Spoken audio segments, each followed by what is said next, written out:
Yeah, there we go. So yeah, welcome aboard, everybody. My name is Doobyis. This is a platform that's called Fly in Formation. I also do a weekly mix show. If you enjoy tapping in and listening to indie rap, I play all Canadians every week. We do an hour-long mix of new release stuff and never play anything twice. You can find that at mixcloud.com/Doobyis. But this is the interview series where I've been trying to reach out to some of the artists whose music I've discovered doing that show, and just want to tap in more, get to know the artists themselves, get to know about their local scene. If there's anybody who knows the local scene, it's always the artists themselves. So I figured it was a good place to start. And today my guest is B1 the Architect. Dude has been very, very prolific. I think like 4 or 5 albums already through 2024, plus catalog going back, you know, beyond that or whatever. So yeah, dude, welcome aboard. It's good to have you. Thanks for having me, man. I appreciate it. Yeah, man. So I guess like where do we even start with how much music you put out, dude? It's like a weekly thing. There's new drops from you. You've had a string of singles going for kind of all year. I feel like every couple weeks there's new singles from you at least, and then bunch of albums. Yeah, your camera went blurry on you there. I don't know. Yeah, my camera's a piece of shit, so everybody just ignore the fact that you can barely see me and just listen to my wonderful words. You're on witness protection for this interview. Exactly. Yeah, exactly. So dude, I wanted to just kind of run through it. So give me a minute here. But I wrote down all the albums. But like you started the year with a single called Blades Out. From there, you've got more singles throughout the year, but you've also got a project you did with Mantis called Eyes Wide Shut. You did Another Day in Paradise with the Blade Runners crew. Oh shit, you actually caught that. So you did some homework. Oh, I pay more attention than anybody probably should be to the Canadian hip hop scene. I mean, that's awesome. You know, yeah, I try to stay as tapped in as I can. You got Blade Kings with the 420 click. You did Who Knew with Philly Regs. These are all full albums. You did Blade Dealers with Lazeppo, and you were also like a huge part on the Sons of Boom Bap album that just came out there, Deaf on Arrival. Like you're on most of the tracks on there anyways. So me and Skizza were laughing about that the other day, how we're like, it's almost like a B1 and Skizza album just because we were the ones who have a studio at home and we were just knocking songs out so fast. Yeah. I kind of thought the same thing when I was listening back to it. I was like, it's a good thing that these two dudes are so dope because like Skizza and B1 are really holding this album down. I mean, Shark's on there a lot too. Yeah, Shark's on there a lot. It's like almost like a trio album with a bunch of features, but yeah, man, that was just the way it worked out. But yeah, I think the best way to do this would be just kind of like start at the beginning. Yeah, man. Kind of explain where this all came from. So yeah, how'd you get into it? So I've been producing and rapping since I was like 19. I'm 32 now. Or am I 32? I don't even know my age, bro. I'm pretty sure. Once you get into the 30s, it all blurs together. Yeah, you don't want to count the numbers anymore. So you're just like, what? I don't know. For real. But yeah, I'm pretty sure I'm 32. So I've been doing it for like 12, 13 years, but I didn't start releasing anything under the moniker B1 the Architect until about 2018. Okay. So that's kind of where this story begins, is in about 2018. I kind of rebranded. Originally, I was just B1, but there was issues with streaming and stuff because there were several other people with that name, and then you run into competing and having your shit all in the same. Yeah, it was a mess. So I was like, I need to rebrand. Find a way to just add something to the name to make it unique so I can have my own platform and it doesn't get duplicated. That's so smart, man. There's so many guys that I'm so pissed off when I try to search their name. Yeah, and there's exactly. Like 14 you can't find anything. Yeah. Exactly, yeah. So that was a huge thing for me. So I rebranded, and then it was also not just a rebrand with the name, but kind of adjustment in sound and finding your voice and finding that style that you're going to rock with. So it took me until about 2018 where I was comfortable putting it out and people getting to know me. So that I put out my first project as B1 the Architect in 2018 called Reborn, which is on all platforms now. A lot of people that know me now aren't really aware of my catalog pre-2020-ish.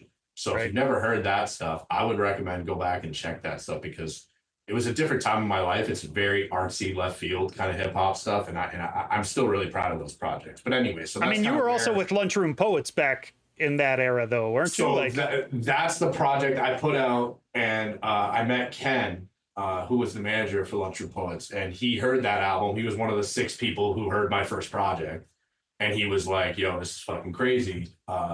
You produced it, mixed, and fucking did all this shit yourself." And I was like, "Yeah, I do all this shit." And then he introduced me to Stitch and KP, and that's kind of how Lunchroom Poets came together. Nice. So that was all around that same time period. Around 2018, 2019 is kind of when I entered the scene, I would say. So it's been only about 5 or 6 years since I've actually been active in the Canadian hip hop scene and community. How long had you been making hip hop prior to that? Because everything I've heard with B1 the Architect on it seems pretty polished up. There must be kind of some hidden underground stuff. Oh, 100%. Yeah, you'll never hear that shit. Yeah, fair enough. Hide it away. I had another group prior to that I'm not going to tell anybody the name of. If you find it, because then they could Google search it. Yeah, exactly. Okay, I'll tell you the name, but it exists somewhere. It's on platforms. I was in another group, and then I also had like solo B1 stuff, which I don't know if that's still on platforms. I think I tried to take it down or something, but so yeah, I had a long journey getting to that point and learning my style. The thing about me is I was so like perfectionist about my own work that I was not comfortable releasing stuff until I thought it was like as good as the shit that I listened to. You know, I would sit there, like, even with like mixing and production, it was like I would A/B my mixes against like some of my classic albums of all time and shit. Yeah, that's good advice for engineers or honestly, engineers, yeah. You A/B it, and if it's like this sounds like a different caliber and it doesn't sound right, then just keep working. But for people who don't know the lingo he's talking about, like you switch quickly back and forth between listening to like some legendary song and then the song you're mixing, so that you can hear the difference in like, oh, okay, so the levels on this classic track are doing this compared to mine over here, right? Exactly. Yeah. And it wasn't even just about the engineering for that. I was doing that with the rhyming, with the production. It was like I need to be at that caliber before I start pushing. And then, nice, man. Yeah. So I'd say it took me about 8 years to get to that point of just working. So yeah. No. So, man, like with this type of output, like you got to be just waking up making music every day, or like how do you manage to put out this much music? So that's another thing. Sorry about the goddamn camera. It's all good, man. So going back to that period in like 2018, 2019 is when I first started getting into the scene. I would say that was when I made the majority of this music that I'm releasing now. Like a lot of the stuff that I put out in 2024 is remnants from 2019 and et cetera. Because I was in such a productive place at that time that I was just banging out, album after album, project after project, song after song. And a lot of it, I didn't have time to release, or there was technical things holding us back, or I was waiting for verses, etc. And I didn't want to let all this great material die on the shelf. So I've been going back recently and remastering and re-putting together all this stuff from that era where I was, like you said, basically just waking up, going straight to the studio, working all day. Okay. Nowadays it's different. Like I have so many clients, I have so many other responsibilities and obligations. I don't have time to fucking make, an album every 3 weeks. But like, yeah, man, it looks like I do just because of the catalog that I've already built up. Like I'm still, even after the 4 albums I dropped this year, I'm still sitting on probably 10 albums that I could drop whenever. Well, and then above and beyond all that, like I've talked to other guys, like I think Jay Roberts said you were involved with his project. Like you're involved with other people's stuff, kind of more behind the scenes. You might get the credit or whatever someplace on a credits list, but like people listening to it don't necessarily know that you were involved with it unless they're really digging and doing a little bit of background work. Absolutely. That's a big thing too, is like not only do I have a big catalog, but the amount of projects that I've either mixed or produced for or been involved with in the Canadian scene in the last 6 years or whatever is insane. Yeah, man. I've never sat down and tried to list it or tried to like, because at some point it kind of looks like you're fishing for attention or compliments for doing that. So I've never actually sat down and done that and made a big post being like, here's the 9,000 fucking projects I've contributed to. Well, that's why I'm here, man. I'm here to give flowers and give the due where it's due. So, exactly. Props for the amount of work you put in, and it's all super quality, man. I've played a lot of it on After the Smoke is Clear, and always enjoy it. Always looking forward to hearing what you have next or whatever. But, do you want to go through? Like, should we kind of talk about these albums through 2024? Can you just sure. kind of give us a summary thought on each of them or whatever? Yeah, I like that idea. We can kind of quickly summarize all the drops this year. Yeah, sure, man. So Eyes Wide Shut with Mantis. How'd that come together? So I think it also around that period, I think I met him around when LRP formed. I think he was actually a participant in one of our contests. Okay. So I met him because I really liked his entry in like the LRP Cypher contest or something like that. So I hit him up. We just started chatting. Super good guy, man. Like we've just become like really good friends over the years. So me and Mantis were just over the years making records, chopping it up. And originally we were talking about me producing some records for him, but then I did some verses on it and it just became a whole collab album. Okay. And then, we just kept chipping away at it. Is he a Toronto-based guy as well? No, he's from Ohio. He's in the States. Okay. So have you guys ever actually shaken hands personally, or is it an internet thing? Okay. Just an internet thing. Yeah, we video call and hang out online and shit. Yeah, I've never met the dude. But, nice. I think that's more and more common these days, man. Artists are collabing like that all the time, right? Yeah, a lot of my best friends in 2024 are people I've never fucking met. So. Yeah, dude, I was just saying that yesterday. That like, as much as people hate on social media or whatever, like it really is a good way to connect, and especially for people in kind of niche hobbies or niche scenes like hip hop really is in Canada. You can't just go find your crowd out there on the streets every day. So exactly. Yeah. It's a pros and cons thing. Like obviously there's tons of things that make me fucking sick about the way social media has impacted the world, but also at the same time, like you said, I wouldn't have some of these friends. I would have never met these people or been part of these communities. So it's the trade-off we have to deal with. For real. But so the Mantis project came together around the end of 2023. It was almost wrapped up, and then I figured it would be the first drop of 2024. And I'm really happy with how it turned out. It's a very kind of like dark, ominous, moody kind of thing. Right. We have a lot of similar tastes in hip hop and production and sounds and stuff. So it was really fun to work on. Right on, man. So after that, the next album, I believe, was Another Day in Paradise with Blade Runners, right? Well, so this is a funny one because this is actually already released. It wasn't officially released, but it was on Bandcamp for years. Okay. And I actually finished that project. It was a side project of Blade Runners called Danny and B, which is a whole conceptual thing where we basically play theoretical rock stars from the 70s. and we're like in character. And it's this very tongue-in-cheek satirical kind of album. I noticed on the Spotify credits it said Danny and B, and I was like, we were fucking with people, and also it's like loaded with all these samples that you should never use because they're like the highest likelihood to get copywritten kind of thing. I also noticed that, but I don't sample snitch on this show. Like there's some samples of like I don't know who are some of those big names like Crosby and Stilts and fucking Steely Dan and all these dad rock classic songs that people would probably advise against sampling. We kind of wanted to flip them, and then we played a lot of our own instrumentation and blended the samples. It's this whole conceptual thing. I could talk all day about that. How dangerous is that? Like I talk a lot to different producers about sampling or whatever, and most of the time they're just like, we sample whatever the fuck we like. Like until you're a millionaire, nobody is coming for you. That's the way I look at it. Is like, come sue me. I don't give a fuck. Yeah.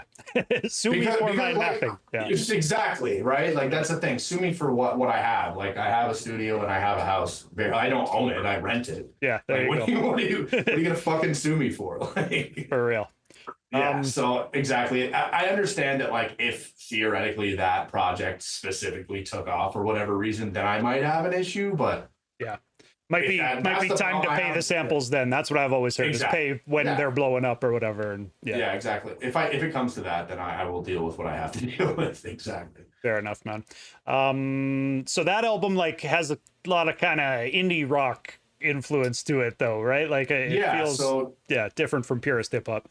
Exactly. So to kind of like give us some context on Blade Runners as an ideology and like kind of what we do, because a lot of people are unaware. I've done a bad job over the years since I've been in the scene pushing Blade Runners properly because it's the thing I'm most proud of creatively. It's just I don't know how to express it to people who aren't maybe the most open-minded listeners or whatever, right? Because we kind of take genre and just go wherever we want with it. We have albums that are synthwave. We have albums that are jazz, prog rock inspired. We kind of do whatever the fuck we want. The guy the other half of Blade Runner's Corey is a rock musician. He's a singer. He's a multi-instrumentalist. Okay. He doesn't have any hip hop background. So we connected off our mutual love of progressive rock and stuff like that. Yeah. I love those kind of, I don't know, rock rap has such a bad kind of connotation to it because everybody thinks like Fred Durst or whatever, but like, well, and I mean, whatever, Fred Durst was what he was in 2002, but like, it's a tough thing to do in a way that comes off the way you want it to, right? Right. It's a tough thing to sell too. It's like, even if it's really good, it's like, it immediately has that connotation of, oh, this is like new metal, Linkin Park, fucking Limp Bizkit-esque. Yeah. Even if it's not at all, because I would argue Blade Runner isn't remotely in that lane. Like, those aren't bands that inspired us in any way at all. No, it doesn't sound like them either. But yeah. No, it doesn't. When you say rock rap mashup, that's what people tend to think. Just immediately assume, right? Yeah. So that's another reason it's been hard to kind of know how to market that. But yeah, the idea behind Blade Runner is basically we do whatever the fuck we want creatively. We're basically a progressive experimental band. And the only thing that makes it remotely hip hop is that I'm rapping, because sonically it's just straight up not rap at all. Yeah. I was just going to ask, like, have you performed those songs? Do you ever actually get to like bring a band up and play that stuff? We have, but we've done acoustic sets back when Corey used to live in Toronto. He lives in Japan now. That's another story. But we've done acoustic sets. We've done like small band kind of stuff where we had a drummer, we had a guitarist, just kind of like a few people. I've also just performed it with the tracks because he lives in Japan now, and I'm like, fuck it. Fair enough. Yeah. I went up and performed one of our heaviest, like, kind of death metal inspired, not death metal, but like really heavy songs, and performed that just with no live band, and it still fucking took the place down. It was really fun. So nice, man. Japan tour coming up or what? Oh man, I wish I had the money to go to fucking Japan and go visit them and do some shit. That'd be really fun. Yeah. I mean, having somebody over there, that's probably a good way to get a foot in the door or whatever. Mm-hmm. Yeah. Well, he's actually coming back to stay here for Christmas. So we're going to get some Blade Runners in. We're going to start dropping some Blade Runners music videos. I'm going to start giving that side of myself and that creative side a bit more of a push and showing people what I can really do, because I'm a singer, I'm an instrumentalist, I'm a multi-producer. Like, I don't just rap, and a lot of people just know me as a rapper. So yeah, I kind of want to show that range. For real, man. I mean, I'm very aware because, like I said, I see you mentioned on other people's projects that you've mixed and mastered it. I get the impression that you've got a lot of different influences in your background or whatever. So yeah, absolutely. Very wide range of music you put out. So moving on, another Blade themed album, Blade Kings with the 420 Click. Can you tell me, like, who are the 420 Click? I had never heard of them at all prior to that. Oh, you've never heard of them? Okay, no. So they're from my current area in they live in Oshawa, in like the Durham region, just east of Toronto. Okay. And I met them around the same time as LRP. They were in the same circles. They were friends with Ken as well, and Stitch. They go way back with Stitch and KP and those guys. And they're kind of like, they have that name, like 420 Click, that makes them sound like very stoner rap. Yeah. But they're actually really dope lyricists, and they have really good ear for production, and they have a really good catalog of music as well. Nice. Which I would suggest people check it out. But we linked up back in 2018, right before LRP popped off. I linked up with 420 Click, and they were big fans of what I was doing with Blade Runners. So that's where the Blade Kings name came from. Okay. So I was originally thinking of having like a Blade Runners, Stone Kings 420 collab, but Corey, I ended up just basically doing a B1 the Architect and 420 Click thing, but I called it Blade Kings because it sounded way cooler. Looking at the track list, I was like, this dude's got, like, is 2024 the year of blades, or like you just real nice with the knife work, or what? Well, I'm trying here? Yeah, so I'm trying to make the Blade Runners brand and the thing just kind of more recognizable. That's kind of my idea. Is like, through all these projects that I'm making, I originally envisioned Blade Runners as not just like a group or a band, but like kind of an overseeing thing, like that has a bunch of offshoots of different branches of different music and genres and stuff. So the idea was anything that I release that's like a collaboration, I kind of want to bring up the Blade Runners brand and try and expose that more. So that's the reason I've been doing all these Blade themed projects. Yeah. Okay. How about Who Knew with Philly Regs? He's from Lunchroom Poets, correct? Yeah, Yeah. yeah. So that was so that project comes from 2019 as well, and that was originally part of a plan for LRP. We released our first album, which was Bulletproof Lunchbox, which did come out, and then we were going to release a bunch of follow-up EPs where each of us split into duos, basically. So we were gonna have, it was gonna be a flood of projects because, as you can imagine, all the permutations of MCs doing, Right. It would stack up. There was going to be a lot of projects, and that was the idea. We wanted to have, like, every couple months we would drop a duo EP, and it was going to pull us through like a year or two of content leading up to a follow-up full group album. Now, obviously, I'm not going to get into why all that didn't happen, but part of it was just COVID and timing and all sorts of shit. I was just gonna guess life gets messy, man. I mean, art Yes, gets exactly. when shit comes up. Yeah, exactly. You know what it is with groups and shit too. Yeah. Yeah. But yeah, so that was the original plan. So that the Philly Rags B1 collaboration, Who Knew, was from that time period where we were talking about doing this duo project. It was the first of the potential paired up albums. Okay. Yeah, exactly. I actually had one with almost every member of the group, and I still have some in the stash. So nice. I don't know if they'll get put out. The one with Philly was able to get put out is because I'm still homies with Philly, and he was active enough creatively where I could get like whatever additional things I need from him, like a couple verses here and there and stuff. Okay. So I don't know if the other ones will come out. We'll see. But the one with Philly, I'm really glad we were able to get out because it has some of my favorite like individual songs and moments. Yeah, there's some dope stuff on that one, man. Yeah. Yeah. So and then Blade Dealers with Lizeppo. Lizeppo, I've seen his name more and more often recently. But can you give an intro to him as well? Yeah, so Lizeppo, I also met around 2018, 2019 through Shiloh. I don't know if you know Shy the Beat Yoda. Oh yeah, Shy the Beat Yoda. I follow him on socials and stuff. Can't say I know him, but yeah. Right, yeah. So he's in a group called Dookie Bros currently, but he used to be part of Guillotine Shark. Okay. Who with Lizeppo was the other half. Okay, so I don't know that. Shy was on the beats and Lizeppo was the MC, and that was Guillotine Shark. So around the time we were doing LRP, we were homies with them. We were homies with Shy, and we had a bunch of things in the works together and stuff. So I was kind of in proximity with Zeppo, and I just thought he was super illy. He has this very like Wu-Tang-ish kind of slang and style to him that I was a huge fan of right away. So I heard like one verse from the dude, and I'm like, yeah, I got to get a project in with him. So I hit him up years ago, and we just kind of slowly chipped away at it. A couple of the records on the album are from that period. I think the intro record and like two or three other ones are from then, and then the rest of the album was made in the last like couple months leading up to release. We were like, oh, we should add a little bit more when it was time to be like, yo, let's make this into an actual album. Exactly. Yeah, because we had like 4 or 5 records in there. We're like, let's make it a project, and then we added a few more. And yeah, I'm really happy how that one came together. I've gotten a lot of good feedback on the Zeppo album. And so that to clarify, the other projects I released this year, the Blade Kings, the Eyes Wide Shut, and the Who Knew, those were all produced by me. Okay. And so I was really trying to make like a producer showcase to show people like, oh, I do more than just rap on these other projects. But with the Lizeppo one, just the way it came together, there was a lot of people contributing to production. I think I produced 2 or 3 of the songs, but the rest were all different producers.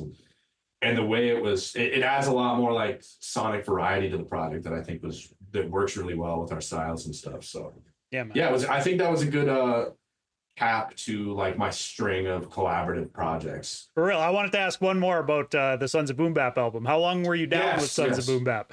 Is that a new advancement, or that's new. I don't know if you've been involved with them longer than I have, but I was very recently added. I have 2 verses on that project, and the second one I got in like the night of at the buzzer, like you said, because I have the studio here, and they were like, somebody couldn't get a verse in. Can anybody do it? And I was like, let's go. Pick up a pen. Let's go. Perfect. Yeah. I think we were in probably the same group like the same group that got added all in like, well, I don't know how long that was ago, like 8 months ago or something like that. Something along those lines, yeah. Yeah. So I got added around then, but prior to that, I was friends with Shark and S. Okay. I've been collaborating with them over the years, kind of becoming homies. I'm close with Dano Bravo. Did you work at all on their new album, on the Shark and S album?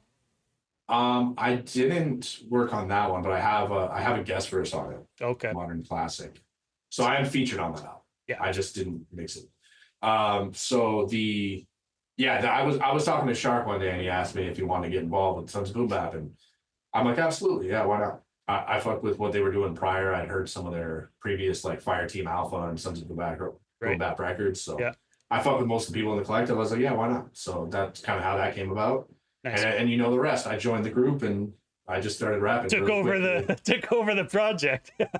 Well, it hit me at a good time because I joined the group and at that point I kind of took a break from writing like prior to that. So I hadn't worked on anything new in a little bit because all the stuff I was releasing, like I said, has been compiled over the years and remastered and stuff. That's a good way to get back to writing though, is to have songs where you got to perform one verse or whatever, come up with one verse and not have to fill out it was kind of less stressful because it was like, oh, I can just rap again. Like I don't have to worry about structuring songs, for real, doing all this other shit, right? So it was fun. It was a fun way to just get in there, write some 16s and, have some fun. For real, man. So, dude, a lot of rappers seem to kind of just like choose one lane and stick to it. And right, I noticed that you definitely aren't doing that, like when you turn on a song from you, it might be horrorcore where you're rapping about who you're going to stab next. It might be like lover raps. It might be raps about rapping and kind of like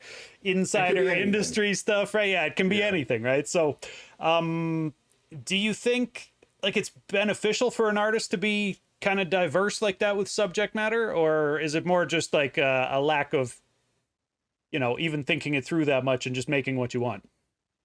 I think it can and it can't be. It's a pro and con thing, right? Because there's definitely something to just picking a lane and sticking with it. But for me, that's creative death. Like I can't do that. Yeah. Like I'm like at the end of the day, like I view myself like a director, like a film director or something, and I would never want to like make the same movie 20 times, or like make the same album 20 times. Like it's fucking boring.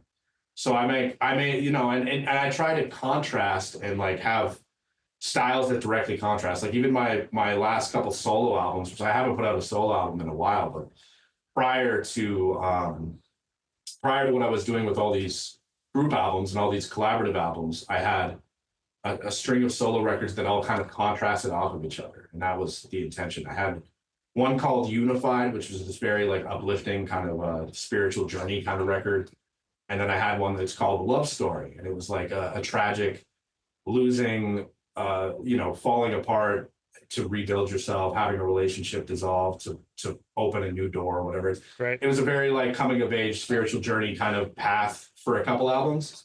And then in 2022, I had an album called No Love right after that was like a direct continuation of a love story. So I try to tell stories with music and I try and create something cinematic and like that all ties together. So my discography, if you like go through a bunch of records, it doesn't sound like, even though it's diverse, it feels coherent thematically, if that makes sense. Yeah, I think so. It's not too wildly different from the last thing, but yeah, different topics or whatever. Yeah. And I try to take it in musically different directions. And a lot of my most experimental stuff I've never released. Like I have a lot of stuff that's like very industrial, synth heavy, kind of sci-fi sounding stuff that I really fuck with. I just don't know people fuck with, so I haven't put it out. Well, you kind of surprised me when you were talking about the Blade Runners there, saying that like a lot of people who like your kind of more hip hop stuff don't really fuck with that sound. Because to me, like I'm just so lyrically based that like, you're still rapping on it. So to me, it still is kind of the same lane. It has the same feeling or whatever. True. I mean, it's different, but that's the glue that kind of ties everything together. Is that like doesn't matter if I do a record that's in a completely different genre, I'm still going to be rapping my ass off on it. So yeah, if you're someone who appreciates that, then you can probably get into it either way, right? Definitely, man. That's the kind of one gluing point that keeps it all together. Yeah, man. So we've talked about a lot of different artists that you've worked with, and this is just through this year or whatever. I wanted to ask you, are there artists who want to work with you that you turn down, or is it pretty much anybody coming with money you're collabing with kind of thing? Like, it kind of depends, man. Like a lot of the collabs that have happened are just so organic where I'm like genuinely friends with people. Like everything I dropped this year, I'm homies with all those people. So yeah, nice. Like I feel like a lot of people look at it from the outside and they might think it's like a cynical thing where I just, you know, work with anybody or constantly trying to get more exposure. It's really not like that. I'm a friendly dude, and if I like your music and I like you, then I'm down to work with you. There's well, and honestly, man, like I've watched a lot of different artists who I respect work with anybody, right? Like a lot of people will shit on, you know, Wu-Tang for putting out these like leased verses that you see popping up on so many different indie rappers tracks or whatever, so they can have a song with Ghostface. But like, I don't know, whatever. That's a way to make money, and like it's a way to promote yourself. And like I think, you know, guys like Sean Price selling verses to anybody who had 500 bucks. Oh yeah, or whatever, back in the right? day, Sean Price was on everyone's shit. Yeah, you know, and so to a level, it's like as an MC, I think I can understand, you know, what he was doing there. It's like it doesn't matter who he's rhyming with, he's gonna be dope, and if they suck, he's just gonna make them look bad, right? So exactly, but yeah, like obviously there's a degree of standards. Like I try and work with people that I'm genuinely a fan of. Yeah. Or I think they do things well. Obviously, if someone comes to me and offers on a business tip to pay me to do something, I'm happy to consider that always. So for real. Yeah, it just depends on the situation. I mean, especially I'm not in a position financial to be turning down money, but there you go. I was going to say, especially with like mixing and mastering stuff, like you do mixing and mastering, right? Yeah. Okay. So mixing and mastering, production, whatever people need. Yeah, that feels less like an artistic collaboration to me than it does like kind of for hire work that you'll get done, right? Yeah, that's a service. At the end of the day, if anyone needs that there's no questions about the music itself. It's just, do you have the money? Do you have the files? Like, let's do it. Yeah, right. Because I don't think anybody sees mixed and mastered by B1 and then like maybe they don't like the artist who you mixed and think like, oh, this is B1's fault. Like that's not how that goes. How about dude? This is a theory I've been working on. Talking to all these different artists across the country, but I've been asking people like, do you have an older mentor who helped you get into music, whether it was a, you know, family member or like some older OG who kind of showed you the way? Or because my theory is that it takes 2 generations to make a successful artist at this point, right? And then a lot of people have that you know, kind of, my dad was a DJ or whatever, right? I have no musical background in my family whatsoever. I taught myself everything. I don't mean that in like, oh, I'm better than anybody way. It's the truth. When I got into music, I was in high school, like 17, 18. Nobody I knew was into hip hop at all. Like, you know what I mean? Like, at least like from a listener perspective, but like making it, not at all. Like I didn't know anybody who rapped when I was getting into it. And I taught myself how to produce, how to mix, how to master. I had one homie that I came up with at first who was in the group that I mentioned previously, the unnamed group that I won't mention. Yeah. But he was my close friend, and he used to be my producer at first, but I quickly taught myself, and then I ended up making beats, and we you know, he ended up not being too involved in music going forward, but we're still cool. But anyways, that's the close. Yeah, I never had a mentor or anything like that. My mentor was going online and being like, "Who's the greatest of all time?" I'm going to compare myself to you. Right. Yeah. Listening to classics and probably like YouTube tutorials and shit like that. Right. Like, there's the boring shit where you're like, oh, how do I fucking compress this type of sound? And then you're going to sit there and watch some boring ass autistic dude talk to you online for 5 minutes. But what, you know what I mean? Like, hey, it's all necessary to build that skill set, though, right? Yeah, exactly. Yeah. So my mentor honestly was like the internet. It was just, anytime I wanted to learn something or wanted to know something, I would look it up. Yeah, man. So am I wrong? Like I've been billing this, and anytime I have to type up a, like, you know, description of the stream or whatever, I've been saying Toronto-based artist. Are you in Toronto, or are you someplace outside that we should be? I'm technically outside. I'm east of Toronto, about an hour, but I'm fine with Toronto-based because, you know, you get into semantics at that point. Yeah. Okay. And did you move there trying to pursue music, like to be closer to the scene, or have you been there your whole life kind of deal? So I was born in Montreal actually, and then I moved to Toronto as a kid. I lived in Toronto for most of my childhood, and then I moved east of Toronto, like where I am now, which is like Durham region, about when I was like in high school. And I've been here basically since. I lived in Mississauga, which is west of Toronto, for a couple of years during the pandemic. That's where I met my girlfriend, and I lived with her for a few years. And then she moved back here with me, and now I'm back in kind of my hometown where I went to high school and stuff. So right, okay, but yeah, not much of a hip hop scene there, hey? There's a little bit of one, but yeah, it's not particularly big. Yeah. The thing is, like, I am close enough to Toronto where I basically consider myself a Toronto artist. Most of the people I work with are in Toronto or around that area. Yeah. I do most of my shows in Toronto. And an hour is close enough you can commute if, there's shows you want to see or whatever else. I just hop on the train or whatever, so. Nice, man. How about this? Kind of a basic question, but I like hearing different artists' answers. What does success look like for you as an artist?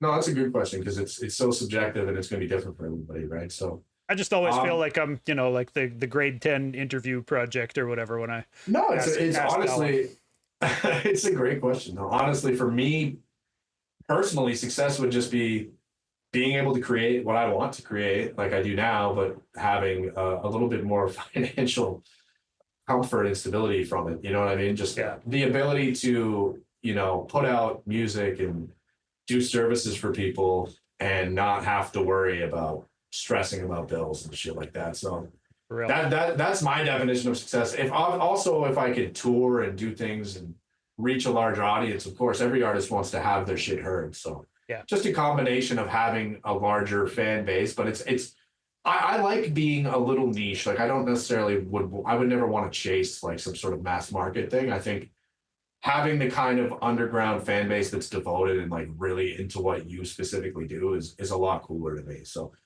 I've always wanted to just cultivate a tight-knit community of people who really rock with what I'm doing. And I feel like I'm very slowly doing that. Yeah, I feel like a lot of the people on the underground scene resonate with that idea and have given me similar answers. The ones that really throw me off are the guys who are like, no, I want to be as big as I could be. Like, fuck yeah, give me Drake fame or whatever. And I'm just like, oh, okay. I didn't think we were out here for that. But yeah. I mean, if someone wants that, I guess that's understandable. But at the same time, I feel like giving yourself that kind of expectation is insidious to your own mental health. Yeah, I would agree. Yeah, set the bar low so it's easy to jump over. Exactly. Yeah, that's the thing. If I set modest expectations of just making a living in music and I end up going past that, then life's great. It's all gravy. Yeah. How about if you could only do one of the three between emceeing, producing, or engineering, the genie comes down and tells you that that's the new stipulation on your life. What would you choose? Which of those three lanes would you stay in? That's really tough. That's a really tough question because I have a few things to consider. First off, if I stopped engineering, I'm homeless because it pays my bills. There you go. So let's just theoretically take that out of the equation. Let's pretend I magically have money either way. Okay. Just off what I like doing the most, I would probably say if I had to pick one, probably producing. I would do that. Okay, but if finances wasn't out of the equation, you might be stuck engineering. I'd probably be stuck engineering and just give up all my artsy dreams. Right. Yeah. Interesting, man. Yeah. Yeah. Yeah, and I love to clarify. Like I've been rapping just as long as I've been producing, but I can't imagine taking the production side out of the equation because I love overseeing projects. I love sonically placing things and having the sequencing on an album come together a certain way. Like that gives me more joy, I would say, than like writing an ill punchline or something like that. Fair enough. Though I do love both. It's just a balance.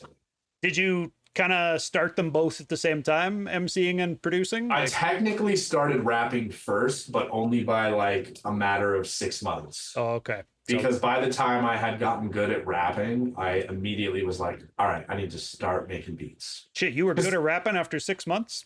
Props. Good is relative. Good is relative. Like sure. good enough to like record demos on a mic and it sounded okay. Not Right. good enough to release to the public or anything yet. Good enough to feel like you wanted your music to sound a certain way. And basically good enough to feel like, oh, this isn't just a pipe dream. I could actually do this shit. Yeah, that makes sense. Because whenever everyone first starts doing any kind of creative pursuit, I think it starts off as this hobby, this exciting thing where you just try it, right? Yeah. There's this trial run of like, can I do this? And it comes to you, it might come to you a little easier than you thought it was going to. And then you're like, oh shit, if I actually work at this, like sky's the limit kind of thing. So oh yeah. Yeah, that happened relatively quickly with writing. I think it's just I was naturally gifted as a writer, so that helps a lot. Like I've been writing poems and shit my whole life. So transitioning from just being a general writer and a journalist to like going into rapping was a lot easier. Yeah, figuring out just delivery and breath control or whatever. Exactly. Got the wordplay down. Yeah. Exactly. It was like the technical, sonic, musical elements that you have to really build. Real. And that takes a lot. It's like a reflex. It's like a muscle memory thing. So it's like training in the gym for that. Yeah, man. But producing, I picked up probably about 6-7 months after that. My homie at the time was making beats, and I would make beats with him the whole time. So basically, almost from the time I started rapping, I was also producing because we would chop stuff together up on his MPC and do shit like that. But I remember about 6-7 months after we started working together and recording music, I decided to download my own program, which was Ableton, which I've still used to this day, and start programming beats myself. And within like 2 or 3 weeks, I just got obsessed with beat making. So nice. At this point, would you say you spend more time writing raps or producing beats? Great question. Again, it ebbs and flows. There's like waves, right? So yeah. For a long time, I would say I actually spent a lot more time rapping than producing in the last few years because I wanted to find a home for so many of the beats that I had already made that I wasn't in the mood of just like, let's stack arbitrarily like 9,000 instrumentals. Right.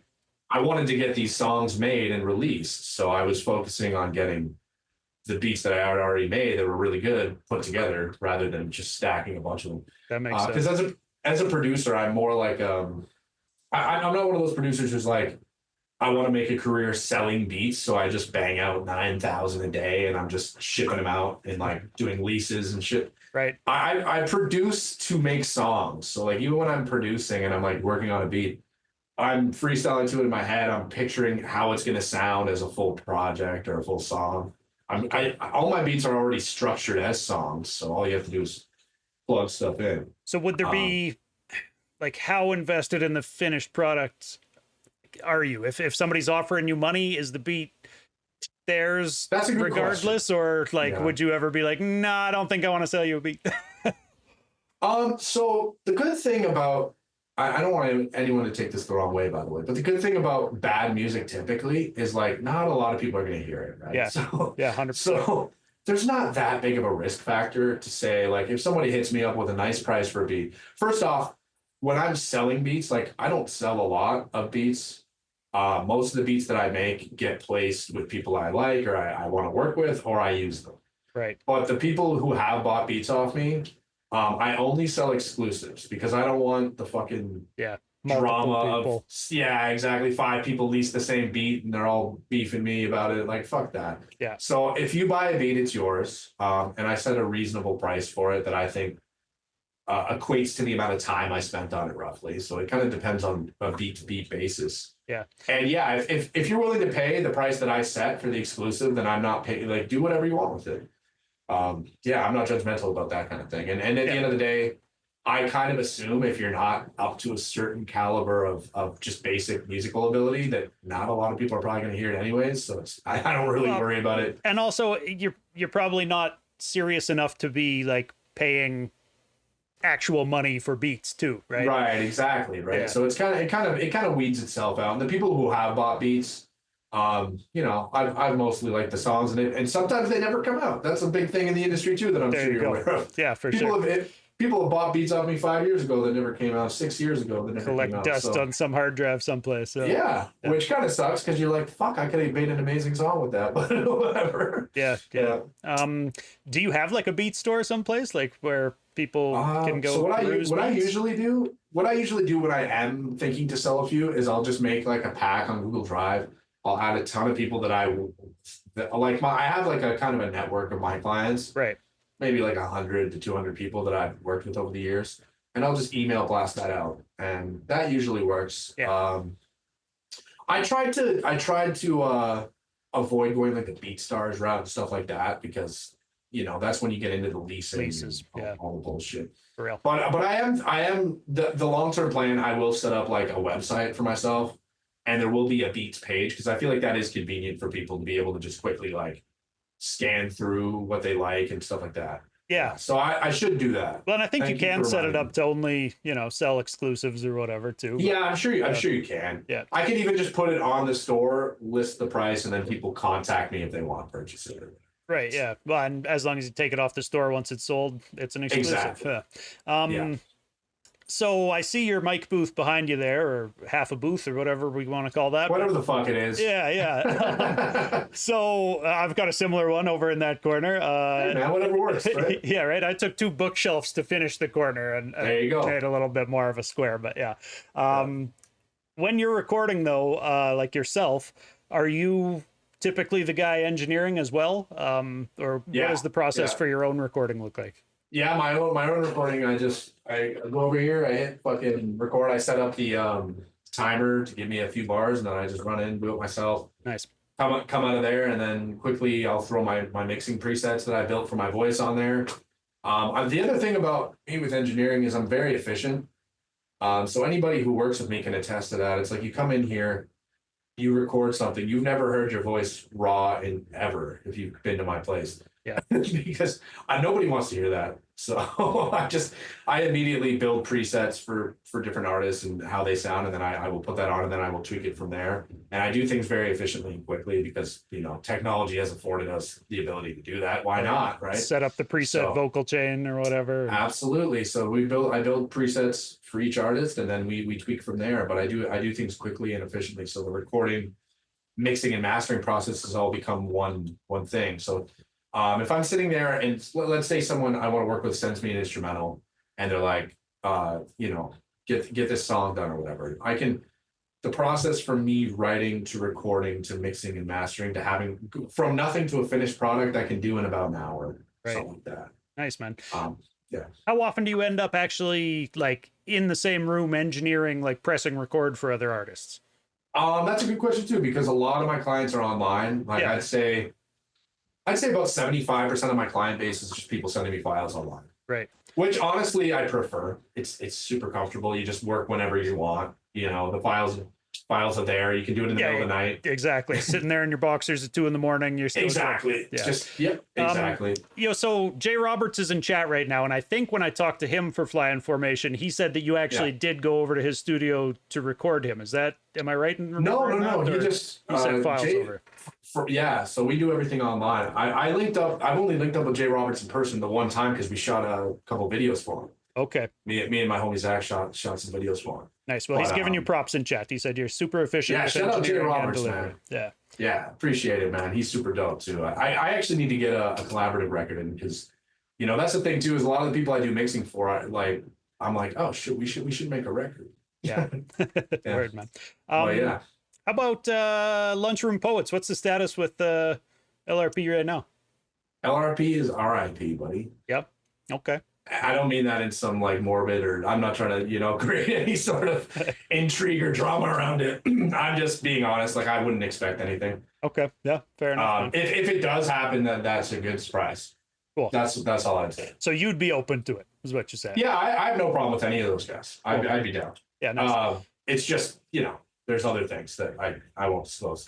Sometimes crews fall apart, and as an outside observer who pays a lot of attention to the scene, nobody ever really says anything because nobody wants to wallow in the drama or whatever. But it just kind of leaves me sitting here being like, I wonder what happened with that. I know. Whatever. So I just like to open-ended ask those questions sometimes and just be like, what's going on over there? How are you guys doing? But yeah, totally reasonable. I mean, I would have loved to see us do a lot more.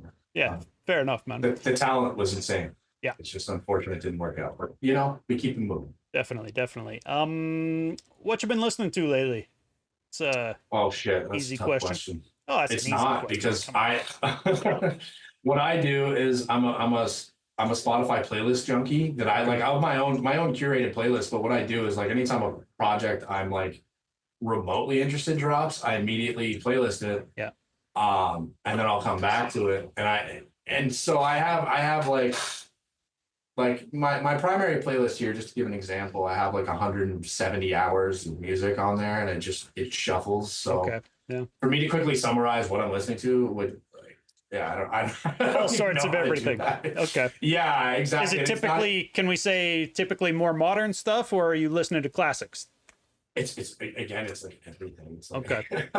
because I have playlists too that are multi-genre. I have playlists that are a little bit more specific. It kind of really just depends what I'm feeling at the moment. Yeah. I listen to a lot of progressive rock, a lot of metal, and then I also listen to the newer underground hip hop stuff.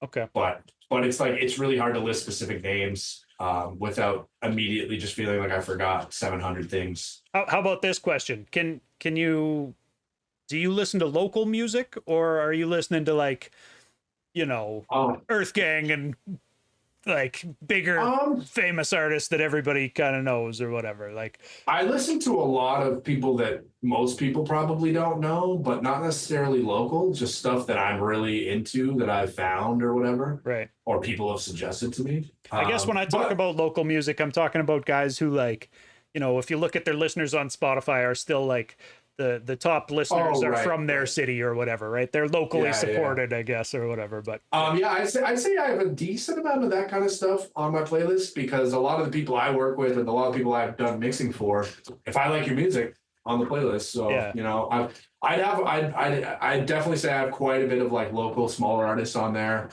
I don't listen to anything that's particularly like big or super well known. Just not because I'm too cool or anything, just because it usually doesn't resonate too much with me. okay. Yeah, I like art that feels like created um in a fit of like passion, like someone's so into it and it means so much to them. And you don't really get that from mass market Right. music. To be or mainstream, entertainment in you've got general. to have that mainstream aim or whatever, and be, Well, you kind of dull down the edges and Yeah. dull down the things to make it a little make bit sure more. you're not going to offend anybody and that it's a little appealing to everybody. I mean, and obviously, stuff. obviously, there's exceptions here and there. Like, there's things that slip through that are amazing. For sure. There's exceptions. There's some big artists that do great records. I don't want to sound like I'm just a huge hater of anything popular. Yeah. Because there's definitely like I can't deny like a couple Kendrick Lamar albums or Kanye albums or a couple really big artists have made some classic records. So I'm not in any way dismissing that. It just in terms of my personal taste, it's definitely a little bit more specific and niche. For real, man.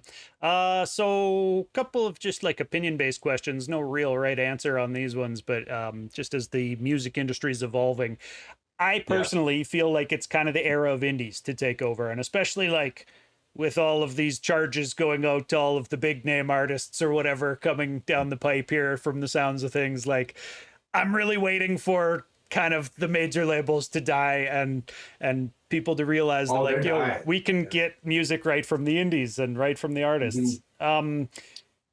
Would you agree? Like, do you think that the major labels are dying? Yeah. I hope they fucking do. Yeah. That's my stance, is like burn them to the ground. This whole the way this industry was built and eventually kind of became and was so dominated and was so monopolized by a couple companies basically. Yeah. It was so centralized in terms of the way that money and marketing flowed that I think it needs to be fucking burned to the ground. Absolutely. Hell yeah, man. So yeah, I think blow it open the floodgates. I mean, there's gonna be good and bad that comes from that. It's already so oversaturated, and there's so many places to acquire art and different ways you can consume it that it's gonna become almost completely overwhelming to find artists or whatever, especially as AI music improves and stuff like that. It's like the difference between finding something that you're really into and just being flooded with a million things all the time is going to all become homogenized. And I think there's going to be some problems there. But I do agree that I think the mainstream threat, like Monopoly, the kingdom that they built of like all the money comes from this same people, they dictate the marketing, they dictate the artist. I think that will blow the fuck up. Yeah. And I think it already is. I think a lot of people from the few insider sources that I know that have been involved with any sort of labels are kind of jumping ship and stuff like that. Yeah. So people are seeing the ship slowly go down and they don't want their career to end, right? So people are getting out early. Well, and I think a lot of, like we were saying earlier, a lot of indie artists' aspirations aren't even to be the global, billion selling superstar guy. It's just to like make a living and be able to support themselves and their family or whatever. And exactly. The more people, the better, of course. But unless you need to get to that level, I don't think that the major labels can do a lot for an artist, Well, that's the thing too. That's a great point. Is it's not only that they don't want to do anything for you, which they don't, but they can't really do as much as they used to be able to. It's like, and you see that with the way they handle it, because the way major labels work nowadays is basically they take artists that are independently successful already, and then they put a big marketing push behind you to take you to that next level when you're already at a decent level, right? Hell yeah, man. They're not just going around and scouting local talent that has no following and giving them a platform. Like, that's not a thing anymore. So you already have to be successful to even be considered by a label. Yeah. And then at that point, if you're already successful, why the fuck would you go with a label? Exactly. By the time you get that big, you should just be making a website and selling direct. Exactly. Let's say you're independently successful and you have like 50, 60,000 monthly listeners, and you're able to sell vinyl and merch, and you're making, significant money independently.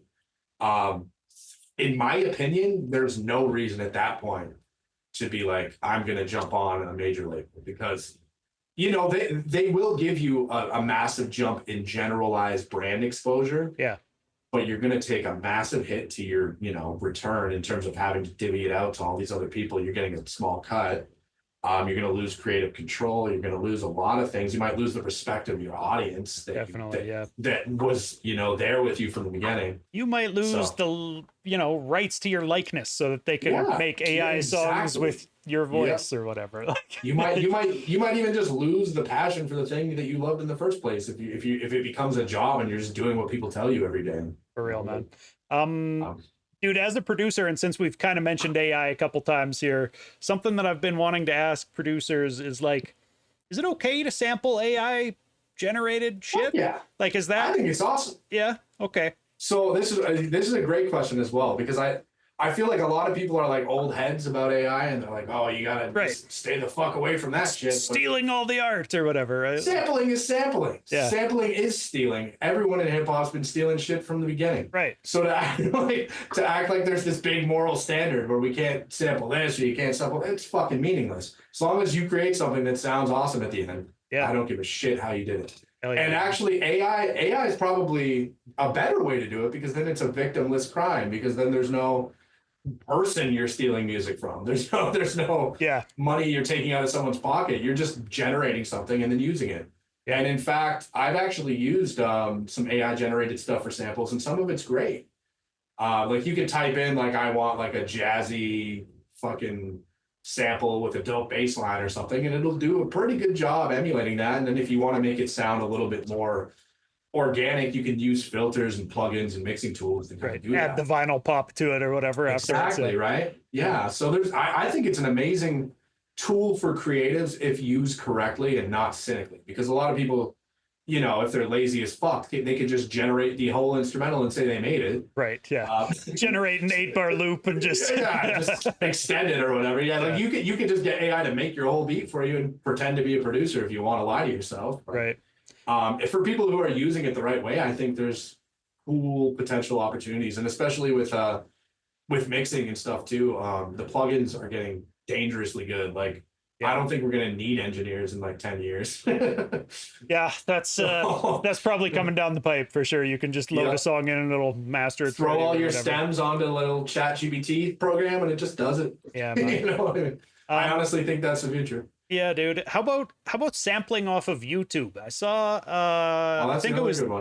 think it was Nicholas Craven posted about it on Threads just the other day, and there were people going back and forth in his comment section about. So what did he say about it? I'm curious. He says you shouldn't be. He said you shouldn't be sampling off of YouTube because it's low sound quality. And then there was somebody who I thought had an interesting counterpoint to that, being like, no, that's just new age. That's how you get that lo-fi sound or whatever. And I was like, maybe the entire fucking genre has adapted to it or whatever, you know? Well, yeah. So like he's technically correct in the sense that like anytime you're using any sort of audio, you want to start with the highest bit rate, the highest quality, because as you go through the process of compressing it, exporting it, doing all these things, you're constantly doing things that reduce quality, right? So if you start with an already shitty signal or a low bit rate quality audio piece, and then you're adding things, gradually you're squashing it until there's not much information for it to work with. Right. So technically, yes, I agree. But in terms of like perceptible audio, in terms of what the audience hears in real life scenarios, I don't think 99% of people would notice or care or ever know. So it's a real audiophiles only thing that and even them, man, like I feel like it's placebo. Like I've done tests to my homies, my engineer homies before, and been like, check out this new thing, and I'm like, and they'll be like, oh, is it and what I will do is I'll take a low bit rate MP3 like 192 or 128 or some shitty ass MP3, and I will go online and convert it to a wave so that they think I exported a wave, and I'll send it to them, and they'll be like, it sounds so good, it sounds so pretty. People don't know what the fuck. That's funny, man. I've thought about doing that. I've got engineer friends who are, very much about the details of sound quality or whatever. And I have talked about the placebo effects being tough, probable. It's to audibly notice the difference. You really have to go into like really low bit rates. Like once you start going, like once a file is kind of really small, like I've noticed if someone used a really bad online converter for an MP3 or something, you could definitely notice. Yeah. If it's like under 100, it starts getting really bad. But like generally speaking, you can get away with almost anything in 2024. And there's even like going back to AI, there's even upscaling, audio upscalers that will make it sound a lot better, and that will like guess about what stuff should that's be lost and add it back in. Exactly, right? That's cool. I didn't know if they could do that with audio. I knew that they could do that, like upscale pictures or whatever. And add you more can do it with pixels. Video, pictures, audio, anything basically. People do it a lot with in the engineering space now. When they get shitty recordings from people, there's AI tools that can remove room noise and stuff. Wow. So you just send a piece of shit recording, and someone can actually use AI to strip all that ugly noise out and still make a decent sounding recording. People do the same with phone recordings. There's full blown mainstream records made with people on prison phones and shit. I was just gonna say, somebody just dropped from prison. Who the fuck am I? Yeah, it happened. It's happening often now because. Oh no, AI. I know what I'm thinking of. Suge Knight has a podcast that he does from prison. Oh, over the phone. Okay. Yeah, I haven't actually listened to it, but I heard people talking about it. So I mean, the tools and the capacity for people to do things with it are endless now. So I don't quite have the same perspective as a lot of these guys that like, oh, we have to stick to the old traditions. Like, I think you inevitably need to embrace what's coming. Yeah. And you're never going to stop people from taking the easiest, most efficient way to get somewhere. So like. Telling people they can't sample off YouTube is kind of silly, I think. Like, sure. No disrespect to Craven, because he's right. Yeah. He's right. He's just, you can't stop people. And the thing is, one of his favorite producers might have used it, and you would never know. Yeah. Tough to tell for sure. Yeah. Exactly. How about pre-made drum breaks? I see people like selling their drum break packs online. As a producer, what do you think of that? I don't give a shit. Do what you gotta do, man. Yeah. I'm super open-minded about all this shit. Like, at the end of the day, like, I feel like it's a lot of people that have the most, like, kind of elitist opinions on this shit that don't actually, like, that they sample stuff. Like, you know what I'm saying? Like, unless you're out here playing violins and fucking doing all your instruments yourself and recording them on tape, then what the fuck are you talking about? For real. You can't police what people use. Yeah, well, in hip hop, like you said earlier, it's been built off sampling from the jump. We're all doing the same shit here. Whether you sample and like sampling a pre-made drum break, what did the person who made the drum break do? They went on a vinyl record and sampled the fucking drum break. Likely, yeah. Yeah, for sure. You know what I'm saying? The only difference is they just skip the step because they processed out the vinyl and they cleaned it up and they compressed it, added some effects, and then the next person just gets to skip that step. Yeah, So I have seen one dude who actually plays his, got a bunch of different drums, and so he's made a career just playing his drum breaks or whatever. And those are sweet. Those are awesome. You get a great sound if someone's actually like recording the live drums, right? That's great too. Yeah, that's a good idea. But in general, I don't think there's any, wrong practices as far as production is concerned. For me, it just comes down to what your final product is. If I love your beats, then I'm not going to be out here grilling you about how you made them. I'm just going to say, good job. That sounds sick. Yeah, I like that mentality, man. Very open-minded. So, dude, we just hit the 1 hour mark. Are you cool talking for another few minutes here? There's normally a section. Let's keep going, man. I honestly didn't even realize we hit an hour. It kind of flew by. So good. Glad to hear it. So in this section, I ask, how important is this or that? You can answer it, long-winded or briefly. Sometimes people are just like, that's not important at all. On to the next one. But whatever you want to do. So how important is having a good stage show for an MC? I think it's very important for sure. Probably one of the most important things to separate you, at least, especially in a local scene, right? Yeah. Like when you're building an international audience and you're online a lot, and you're putting out music, 95% of the people might never see you perform. So I wouldn't say it's super important, but if you're trying to build that kind of local infamy and kind of be a part of your scene, I think your stage presence and your ability to perform live is going to be really instrumental to you developing that reputation. How about, I agree, man. That's fairly common consensus on the stage show is pretty much everybody's like, no, that's really important. You need to do that. For sure. How about in 2024, how important is making music videos? Great question. I wouldn't say it's very important at all. It depends on what you want to accomplish. Okay. It really depends on your goals because, and a lot of things that I've read and kind of seen recently too, is a lot of successful artists kind of pick a platform and focus on it. So like you'll find people who they found some success on Instagram, so they really focus their efforts to promote content specifically on there. Right. Or other people who had a couple of music videos on YouTube take off. So in those guys' particular cases, it makes sense to flood more music videos and try and grow that YouTube thing and get monetized and get ad space on there. Yeah. So again, I think it really just comes down to your goals. If you're somebody who drops really catchy R&B singles every 2 weeks and you have like a pop fan base that just like plays it in their car on Spotify and they love you, I don't think YouTube videos matter almost at all in that case. It really just depends on what you're trying to accomplish. I think videos being this kind of like breakout thing for artists is kind of an old era. Like, I missed that era. That was cool back when you would go on like on your TV and you would learn about new artists from their music videos. Much music, like Rap City or whatever. Yeah, exactly. And they would have like the local Canadian hour or whatever, whenever they played local Canadians and you would see new artists and their video blew you away, you'd want to go get the album or whatever. Yeah. So I think depending on who you are, it kind of really depends on what platform you're focusing on and what your goals are. For me, I'm a cinema buff and I love film. So like, I'm always going to be interested in making music videos and creating visuals. Do you think the videos help people get to a wider audience or like what type of would the videos be helping? Like, in terms of marketing, in terms of business, I guess it could theoretically help you reach a larger audience just because not only, is it more exciting to watch a video typically than to just listen to a song. Right. But you get to kind of know the person a little bit more. You get to kind of see their personality come out a little bit more. Yeah. Even just knowing what they look like and how they talk and how they move and stuff like that connects the listener to the artist a little bit more, right? So I do think there's something there. It just very much depends on the artist because I know I think there's a lot of like people that kind of blow up on like platforms and social media and stuff off really catchy tunes that get put in other people's videos and stuff. So.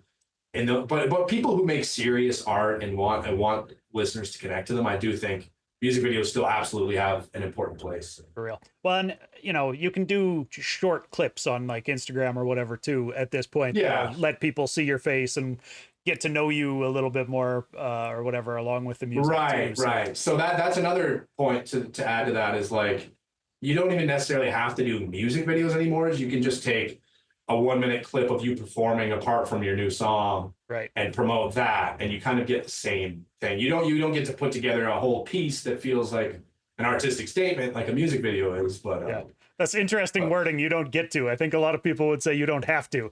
And Yeah. to me, I'm not a fan of making music videos. So like, it's a lot of work. Yeah. It's a whole production crew and shit, right? So yeah, and then I'm doing all the editing myself too. So that's the thing. When I go out and shoot a music video, it's like everyone gets to go home and they're like, "Yeah, we're done."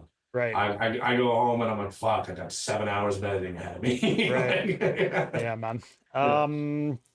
Okay, moving on. How important is getting grants for Canadian artists? Ooh, I can imagine it helps immensely. I haven't got one and I don't exactly know the process, so I can't speak to it with firsthand experience, but you're finding success. I mean, yeah. I mean, yeah, I wouldn't say it's essential, but I can imagine it would help immensely because there's a lot of things that I'm constantly held back by, right? Like we always have creative ideas for videos, or we want to put on events, or and you're always reaching that point where people get excited, you have a bunch of people involved, and then we start talking about the budget.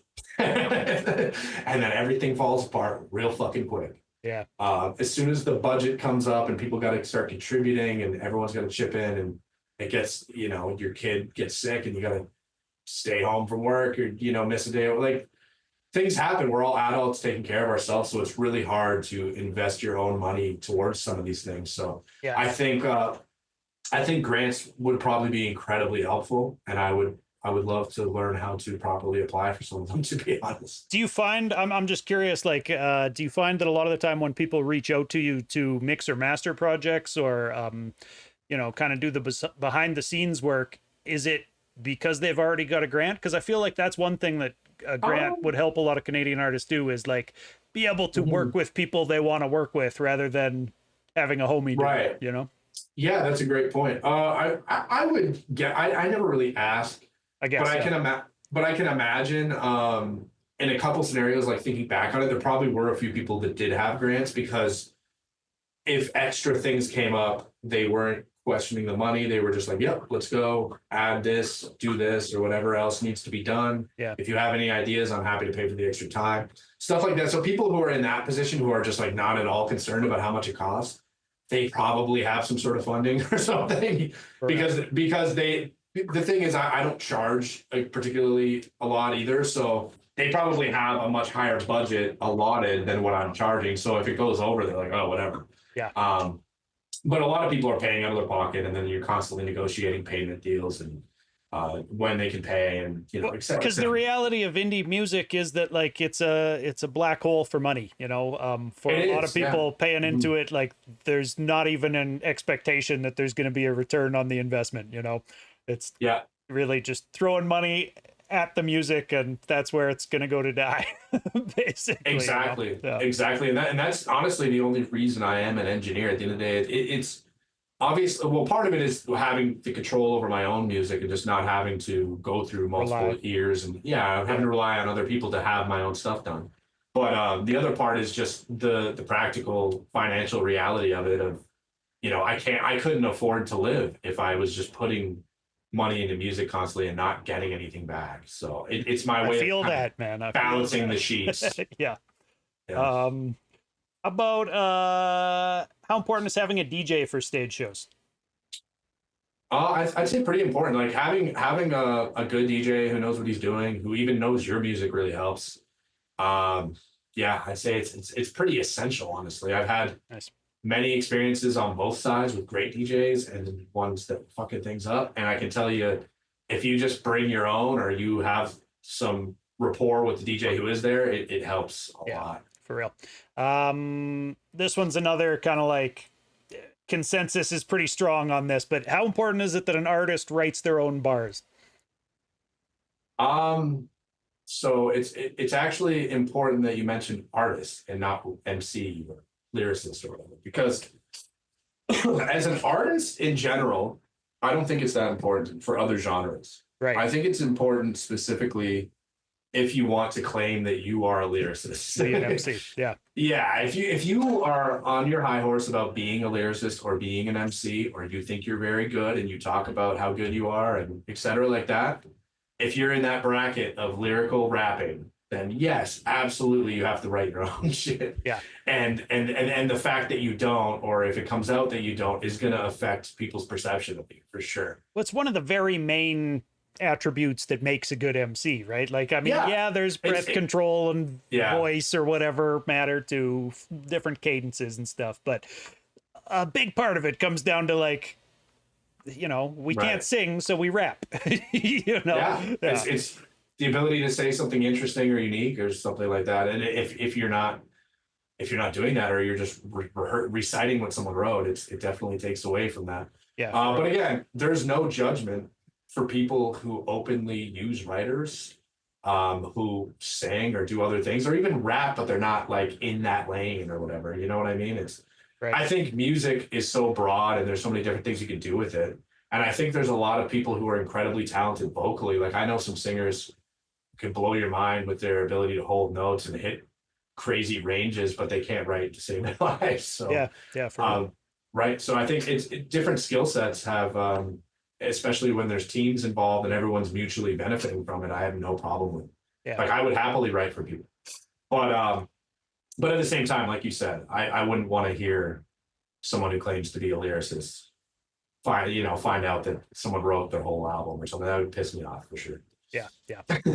Don't declare yourself the GOAT if somebody else is writing your bars. Or exactly. We won't name names. But we know who we're talking about here. Okay.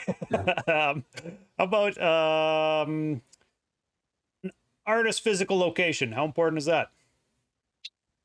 Decreasingly important, but still, I guess, to some degree important. Well, yeah, I'd say as time goes on and we get deeper and deeper and deeper into this kind of digital world that we all live in, it matters less for sure. I think you can have a successful career anywhere in the world at this point. Yeah.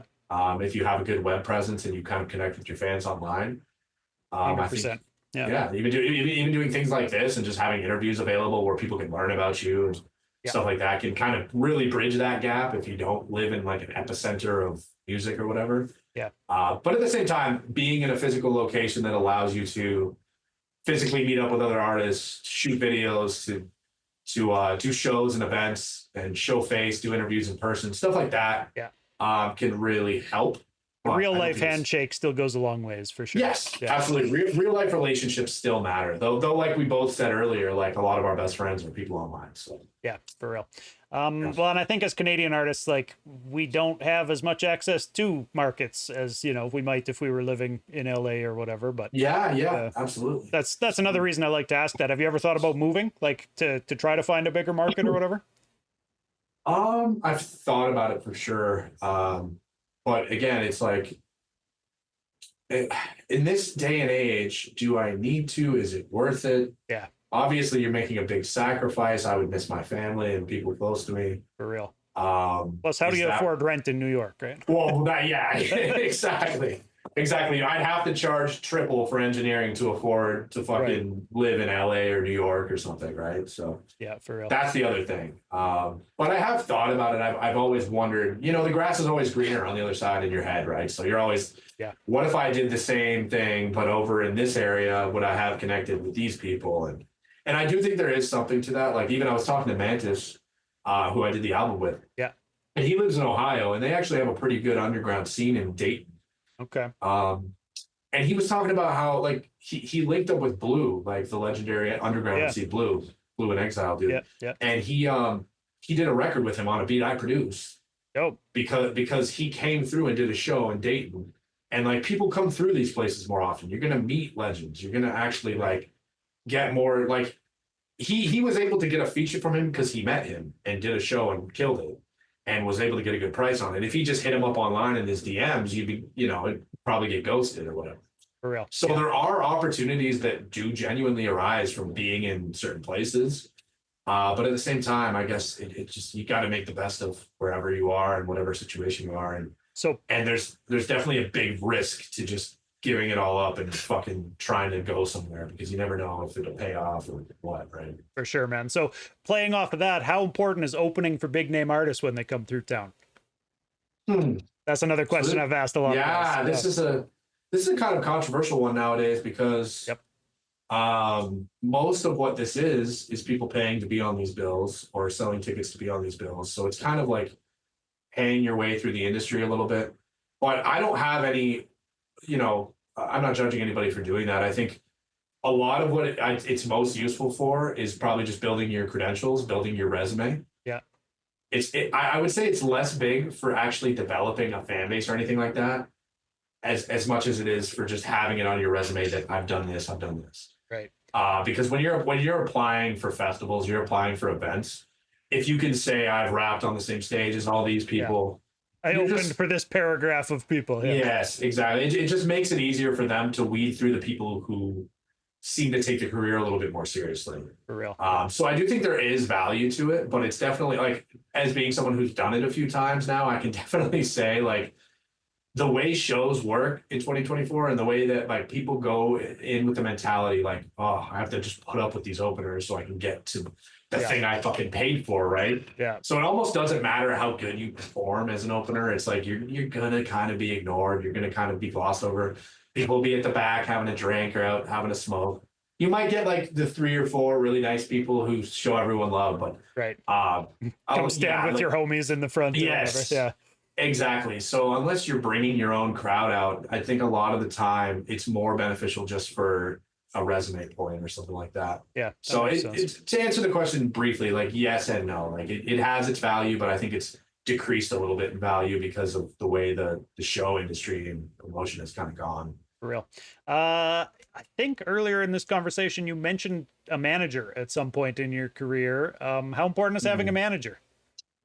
Well, I never had a manager as a solo artist. He was just the guy that kind of introduced everyone in LRP and kind of oversaw and put up money for events and for us to get merch. Yeah. So that was the only time I've had any experience with a quote unquote manager, but there was no contracts.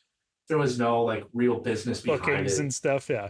Yeah, there was not. It was very under the table. It was very much like, we're all friends. He's not an artist, but he wants to be involved, and this is his way of contributing. Yeah, and we all kind of work together, right? So those guys help the team for sure, though. Yeah. I think those guys can be incredibly important. That's my only experience, though. I haven't, as a solo artist, I've never had anyone pay for anything or help me with anything. I do everything myself. Yeah. I would love to have like fucking someone to help out, but I think it, depending on what you do, it can be important. I think for groups, it's almost essential to have some, and not to say that someone in the group couldn't be also a manager or be the figurehead or whatever, but there needs to be some sort of person taking charge, I think, in any sort of collaborative setting. And I'm happy to do that in collaborations and stuff I do with people. I end up in a kind of managerial position where I'm kind of organizing things, but that doesn't mean I own anybody or everybody's free to contribute however they want, right? So I've never had a proper manager to answer that question properly, but I can imagine they can facilitate things that would be very hard to do on your own. For real, it's just a matter of how do you pay one. That's the real question. You got to have money coming in, right? Well, that's the thing is like most manager situations, realistically in local settings, end up being friends or homies who are relatively and they're kind of learning as they go, right? Because we can't afford to just go out, find a guy with 20 years experience as a manager and hire him. Right? Yeah. Totally. So you end up working with people locally and just kind of building relationships. Yeah. This one kind of goes back to like, sticking to the roots or moving away from it. So I'm interested to hear your opinion on it because you've been very open-minded to some of these newer other techniques we've talked about. How important is it to press vinyl for a hip hop artist? I think it's just like all it comes down to is, do you have the demand for it? Yeah. Yeah. So like if you make the type of music and you have the type of fan base that wants it, then I think it's an amazing avenue because you can make pretty good profits on it. It's very expensive. So you have to have, that's the thing is like, if you're even, I'm at the point where I'm developing a fan base, I'd say, and I have a decent amount of listeners, but I don't have enough people that know me well enough to want to pay $100 or $80 for a vinyl. And that's If I'm what you being got to real. charge too, right? Like Yeah, last 'cause I looked, it otherwise- was like $3,700 for 100 copies or something. So Yeah, it's so expensive, right? So you have to spend a lot to make them. So you have to charge a lot to make any money back. So I would say for people who have built a dedicated fan base, it's a great avenue. But it's one of those things that I would say if you're starting out as an artist, don't even fucking bother. Wait until you have the demand for it. When people start hitting you up being like, I need a vinyl of this, then you're gonna probably want to look into it, right? But yeah, you gotta have the demand for it. CDs and stuff like that, or even like merch items like sweaters and t-shirts. Yeah. Much easier to sell even without a huge dedicated fan base. for real. It's a much lower barrier to entry, $20, $30, whatever. A But lot once of the you're getting time, people going to the merch table are doing it just because they want to show support. yeah, they want to show love. Right? They want to help you out, right? So you can get that kind of support with smaller purchases. But vinyl has become very expensive to produce and very expensive to buy. So I would say, yeah, it's an iffy one. If you have the fan base for it, it's important. If you don't, I would say hold off. Yeah, for real. This one's a bit of a curveball. I'm trying to think if I've heard you talk about like social commentary or anything political in much of your music, and I don't feel like I have too much anyways, but maybe I'm missing some memories there or whatever. But how important is an MC's political leaning? Good question. That's a good point. If you listen to some of my Blade Runner stuff, I think you'll see a lot more political stuff. Okay. Though I'd say typically my politics are kind of subtle in the sense that I stand for certain general principles and ideas more so than I'm trying to make a record that's like specifically to Go vote for this guy or whatever. yeah, like that. To me, that's kind of corny. So I've never been into that kind of specificity in political For thing. sure. But like, Yeah. if you have something you believe in that you're, passionate about, I think that's kind of political in nature. You know what I mean? Like, I'm very anti-authority. And I make that very clear in a lot of things I say and do in my music. Yeah.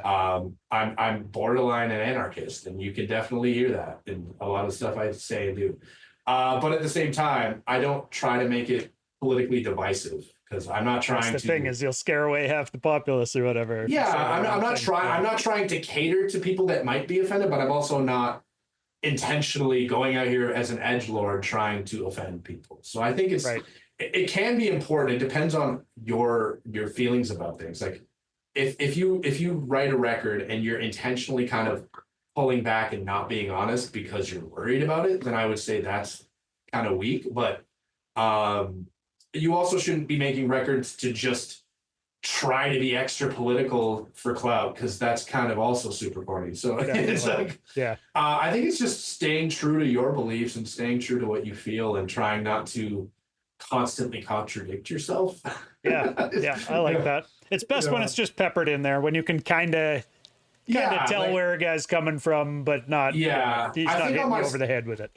I think also on my as I've kind of aged, like I think a lot of my the reason my Blade Runners records are more political than my solo stuff is because a lot of them were recorded a little farther back when I was a bit younger. Okay. A little bit more angsty. Had a little, you have a little bit more. You feel like you know all the answers and want to share them with everybody. Yeah, you feel like you know a bit more about the world. And but I still rock with those records because of the production and the way they sound. I think it makes it work. But a lot of the time now I feel like you can be political without being political, if that makes sense. Like if I tell a personal story that affects people and it kind of like shifts people's perspective towards something more empathetic or, making people care more about each other, I think that can be political without having to pick a political party and rally for it or some shit. Yeah, that's a good answer, man.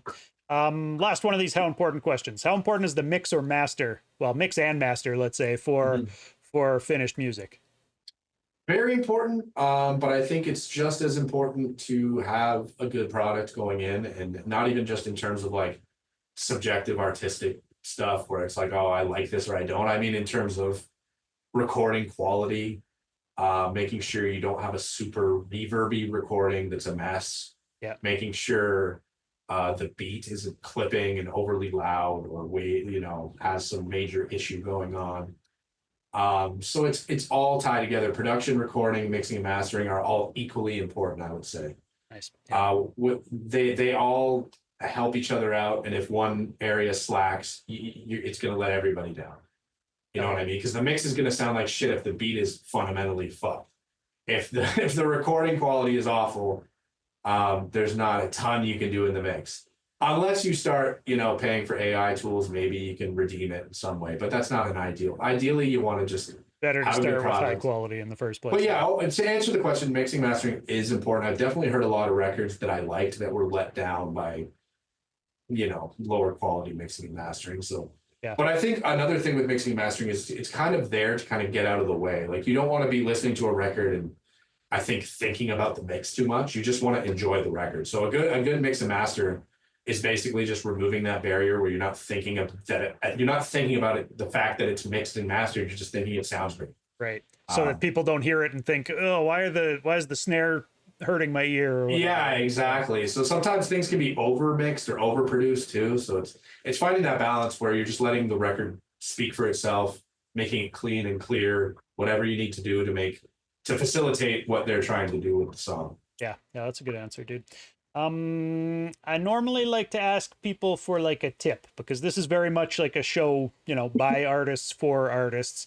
So not necessarily a tip to me, but I wanted to ask you as a producer, do you have any tips for people looking to sell beats? I would say pick a lane. Do you want to do what I do with selling exclusives? Do you want to be one of the mass producers who puts out a ton of beats and puts them on BeatStars and makes like a steady trickle of income through smaller leases? Yeah. You obviously you can do both, but kind of picking one will kind of help, I think, define your audience. Because if people want you for a specific sound,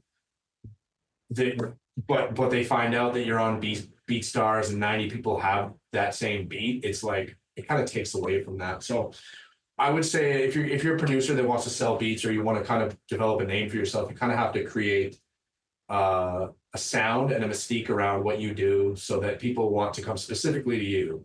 Yeah. Whether that be your pricing, whether that be the quality of the beats themselves, whether that be the style or sound, whether you just kind of have to have something unique about you that stands out. Yeah. That makes sense. Yeah. And I mean, a lot of the time, consistency can be that thing that stands out too, right? Yeah. Like just constantly exactly. being in people's faces and being a name they know can. Yeah. Being one of those kind of lease-based producers would probably be more about just how the quantity, like how consistently can you get these out? I mean, yes and no, because a lot of the time the people who are buying BeatStars beats or leasing BeatStars beats, they're not really crediting the producer like that, right? Like on their Instagram post, they're not saying shouts to this guy, right? So actually, that's a whole other conversation we can get into. I think producers and engineers and stuff and video editors, etc., all the people that work on music behind the scenes need to be credited. Yeah. And I don't just say that because I do that stuff, though that's definitely part of it. Yeah. But like I see it all the time. I see it all the time where people forget to tag the person who helped create the thing you're putting out. You know what I mean? And it's like, no, show those people love, man. Like it's and I feel like in their mind, they already paid for the service. They don't feel like an obligation. Right. But a lot of the time, the people that are doing these services for you are undercharging you or doing what they have to do to just have a plate on their table, and they need the exposure for their work just as much as you do as an artist. So right, they're doing it a little bit cheap for some exposure in return. Exactly. Yeah. So it kind of feels like a slap in the face when you do that. Maybe give someone a good deal and then you don't even get like credited or something like that. So, right. So and I know a lot of the time it's not intentional. It's not like they're trying to be rude or anything, but of course it's something to just consider and be aware of. Yeah. Would you say that goes for mix and master as well? You think every mix and master should be credited like that? Because often you'll see produced by, and sometimes you see mix and mastered by on people's posts or whatever. I don't think so. I do. I make it a habit even when I'm not the one who did it, to always credit the person who did it whenever I make posts about it or cool. I just think that they're part of what makes it sound like that. They're a big part of why it sounds the way it does. They contributed to the record. They should be credited, right? Yeah, I like that, man. So a couple of wrap-up questions. I always ask everybody to describe their local scene. You can talk about like Hmm. really, really local where you're at, or just talk about Toronto. But yeah, describe the scene, man. So, well, where are you from? If I don't mind. So originally from Edmonton, I was in the Edmonton scene for about Okay. 15 years, and then I moved down to Lethbridge. So now I'm in southern Alberta, and there's like me and a handful of other rappers who live in this city, but it's Okay. 120,000 people here, so it's not really like a big enough city to Gotcha. have like a So you've scene. been Scene. you've been a West Coast cat your whole life, basically. Yeah, yeah, out here on the Okay, prairies, cool. man. Yeah, The Toronto scene's interesting, I would say. It's split into all these like different kind of like factions. I wouldn't say there's a lot of like community or like love shown between the different styles. right. You have your underground scene, like the ultra lyrical kind of grimy cats that dominate the underground scene in Toronto. Those are the You guys I have play most, I would say. Yeah, Yeah, exactly. A lot of the people I work, even Lizeppo's kind of like connected with that whole scene and stuff like that. yeah. So I rock with those guys a lot, but they like you won't see a lot of love between them and like the guys who are making like R&B and trap and soul and stuff. Like, you know what I mean? There's Yeah. all these separate lanes. I've noticed even Uh, from here that there's not a crossover between those two Toronto no, scenes. Yeah. no, there isn't at all. And Even like the blogs, man, the blogs that cover like the trap guys just like oh yeah, they completely refuse to ignore. cover everything else. Yeah, Yeah, exactly. it's So kind of I weird. feel like there's potential here for some sort of unifying thing. But yeah, I would say it's pretty separated, but there's a lot of good stuff, there's a lot of bad stuff. It really just depends what you're into, what you're involved with. I would say it's called the Screwface capital for a reason too. I feel like people aren't the friendliest or the most fucking outgoing. There's a lot of ego or stuff like that. But Right. Yeah. I um, mean, I don't that's know. across the board. A lot of people say That's that hip type hop of in thing about general their too. scenes. Yeah. I think it's even wider than hip hop, man. The ego's a Music in motherfucker. general. Yeah. Yeah, for sure. Yeah. How about can you name some other artists who people should be up on? I always like to, put the spotlight on as many different dope cats from the cities as we can. Well, basically everyone I worked with on those projects we mentioned, I think you guys should all check them the fuck out. Yeah. Yeah, for sure. There's some more people that I have stuff working going forward. Trying to think. I like again, I work with so many artists that it can be difficult to narrow. For real. My last two singles were with a DJ named DJ Goldman. I don't Okay. know if you heard of him. He's from out west. Don't know. No, I'm not familiar actually. Yeah, But that's the BC other reason maybe? that I ask this is so that I can find Yeah. more people to play on after the smoke is clear, right? Right. Okay, so let me go through a couple of my recent singles. My most recent single was with the homie Conan Doyle, Yep, who's yeah. I've been also following from his Toronto. music. That track is Yeah. dope. Triple X or whatever. Yeah. Yeah. So I dropped that with him, DJ Goldman, and then what else do I got here? Beat It Up Productions is a dude from, I think, I don't want to get his location wrong. He's from the States somewhere. Okay. I thought it was like a New York-esque area. That's where I did the track Nobody's Safe, which was one of my best performing recent singles with him. Okay. So I work with a lot of producers too. I think there's a lot of amazing underground producers that nobody knows about that are incredible. Shout out my guy Ill Eyes. I don't know if anybody knows him. He's from the Leftovers. Okay. It's a crew that me and Eddie Jones work with. I'm not sure if you know Eddie as well. I do know Eddie. Yeah, Eddie has been a longtime supporter of the show and sent in drops Awesome. and music and stuff for sure. Sick. Yeah. So me and Eddie go way back as well, and we've been kind of what our thing is with underground soul is we're kind of trying to reach out and connect as many producers and singers as possible. So Nice. my man E. Smitty is one of my favorite singers in general. Like Yeah, not he's just always because I work dope. with him. Yeah. Super dope, and I listen to him all the time. Kenny C. What is his name? It's like Ken E on Spotify. He has this weird ass spelling, but he's an incredible singer as well. And he just put out a project. That's going to be one of those ones where I go to look and there's 79 million guys You're named gonna Kenny. have to ask me. Yeah. Yeah, it's like Ken-E or something. It's, Okay. You know, So maybe I'll ask, so send me a link afterwards or whatever, but yeah. yeah. So there's a lot of amazing artists that I'm kind of have worked with that I think people should be put on to. Nice. I mean, you work with so many artists that if people pay attention to the music you're putting out and then follow a link or two, they'll find them. Yeah. Also, Mark Jordan, who's also part of the Sons of Boom Bap, Skizza, who I have a project with in the works that I'm really excited about. I'll announce sometime soon. Yeah. Tons, man. And shout out to the whole Sons of Boom Bap crew too, as well. There's tons of people in there that are very deserving of a shout out as well, but I just don't have time to list because there's Definitely 900 fucking people in there. Yeah, I was gonna say there's hundreds of them in there. Yeah. Yeah, exactly. All right, man. Any plans for shows or tour or anything that we can, tell people specifically to look out for coming up? No, nothing booked currently. I've had some offers that I couldn't do just because events or previous bookings or stuff.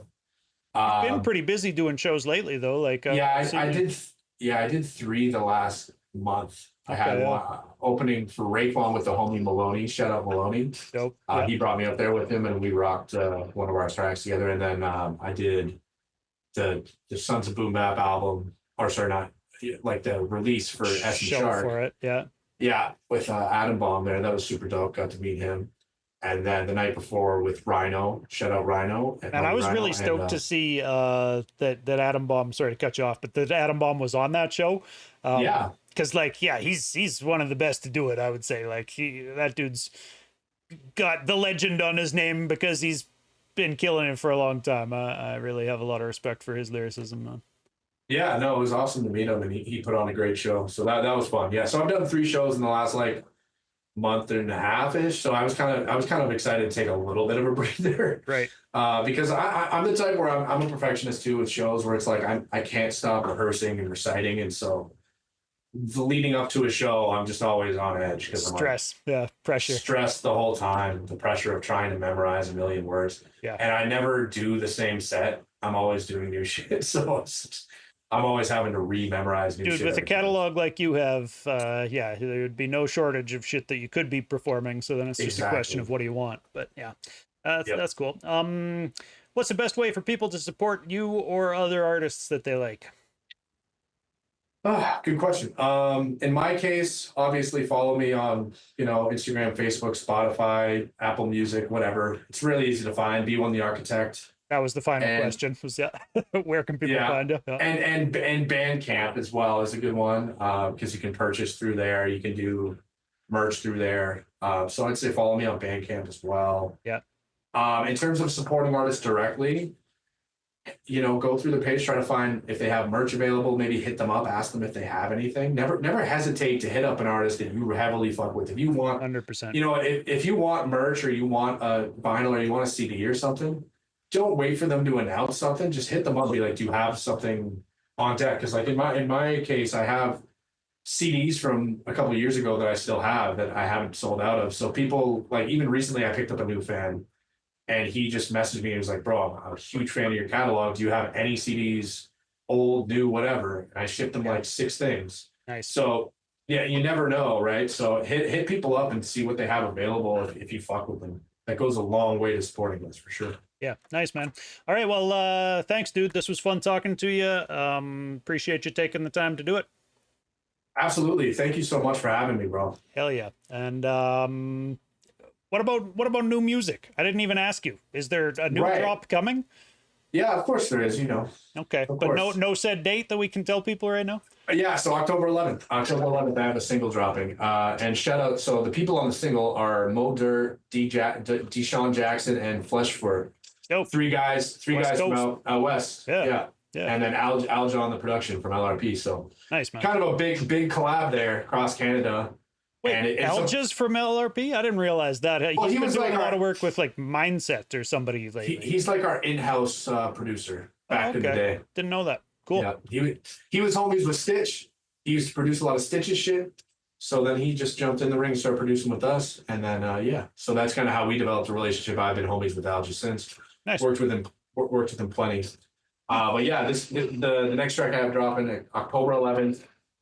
It's really fun, man. It was like, this is the first time I've ever done a back and forth kind of thing, but without being in the studio with somebody. So we were like, it was kind of a bitch to put together because we had this weird structure where it's like 8 bars, 8 bars, 8 bars, 8 bars, 4, 4, 4, 2, 2, 2, 2.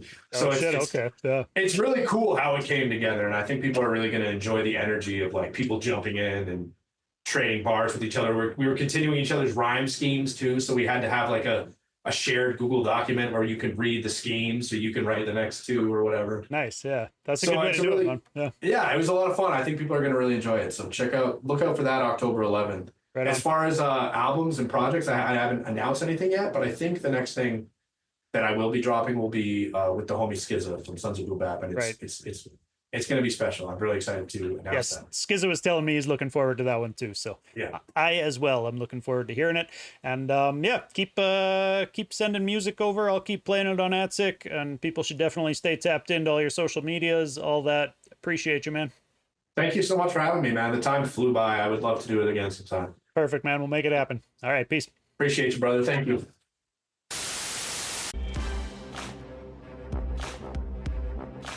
All right, everybody, thanks for hanging out. Coming up for Fly-In Formation, we have got 3 more booked right now. Next week, October 15th, I'm talking a magic show. So that's Mickey O'Brien, Max Moon, and Johnny Business. That's their group out of Sudbury. Sudbury is where Mickey O'Brien is from. And then October 22nd, I'm talking to Spitty. He is based in Brampton. So we're, greater Toronto area, maybe. I don't really know what the exact cutoff for the GTA is, but I feel like we're staying out near Toronto for these next 3. And then October 29th, I'm talking to S, who B1 and I were just talking about as being part of the Sons of Boom Bap. Big part of the Sons of Boom Bap, and so him and Shark have a new album out, and we'll be talking about that, but I'm looking forward to all of those. As well, of course, keep tapping in after the smoke is clear. Mixcloud.com/Doobyis is the place where you can find all the archives. Me and my homie DJ Dice put together hour-long mixes of independent hip-hop from across the country. If you're listening to the audio only of this, you likely just heard one of those mixes. Keep coming back. I appreciate people who do. Make a Mixcloud account and hit like. Find me on all the socials. Find me on Doobyis.com. You know what it is. Peace, everybody.